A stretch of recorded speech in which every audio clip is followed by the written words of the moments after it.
শিশুর খাদ্য mid day মিলের চাল চুরির অভিযোগ অঙ্গনারী কেন্দ্রের সহায়িকার বিরুদ্ধে। হাতে নাতে ধরা পড়ল অভিযুক্ত সহায়িকা। মঙ্গলবার সকালে জাগিরে উত্তেজনা ছড়ালো দেগঙ্গার আমুলিয়া গ্রাম পঞ্চায়েতের মধ্যবরণী এফপি স্কুল সংলগ্ন 277 নম্বর মধ্যবরণী অঙ্গনারী কেন্দ্রে। সহায়িকা স্কুটির ডিকি থেকে উদ্ধার হলো চুরির চাল, সাদা প্লাস্টিক বস্তা। চুরির দৃশ্য ধরা পড়ল গ্রামবাসীর স্কুল চত্বরে কাগজে মুড়ে রাখা গোপন মোবাইলে।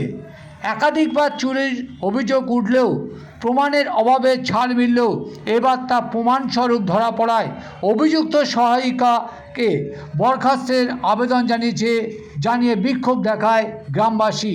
ঘটনাস্থলে এসে পৌঁছায় দেগঙ্গা থানার পুলিশ।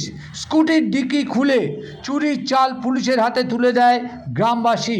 অভিযোগ পেয়ে স্কুটি সহ সহায়িকাকে আটক করে থানায় নিয়ে যায় দেগঙ্গা থানার পুলিশ। চুরির কথা প্রকাশ্যে স্বীকার করেন ওই সহায়িকা। গ্রামবাসীর বিক্ষোভের মুখে পড়া সহায়িকাকে যখন পুলিশ গাড়িতে তুলে নিয়ে যায় তখন চোর চোর স্লোগান দিতে থাকে গ্রামবাসী। দেখুন সেই মুহূর্তের ছবি, পাশাপাশি শুনুন চুরির কথা স্বীকার করে নিল সহায়িকা। কি চাইছেন গ্রামবাসী তাও শুনুন, দেখুন সেই ভিডিও। না না না না না, ওরম না, আপনি নিয়েছেন স্কুল থেকে, নিয়েছেন কি স্কুল থেকে নিয়েছেন? একটা শিশুর খাদ্য চুরি করা বিরাট বড় অপরাধ, কি বলবেন?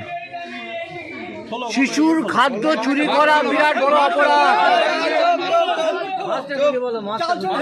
বলছি শিশুর খাদ্য চুরি করা বড় অপরাধ, কি বলবেন? তাহলে করলেন কেন?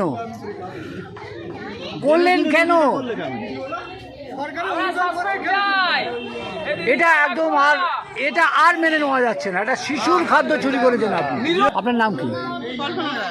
আপনারা কি বলতে চাইছেন? আমরা সাসপেন্ড চাই।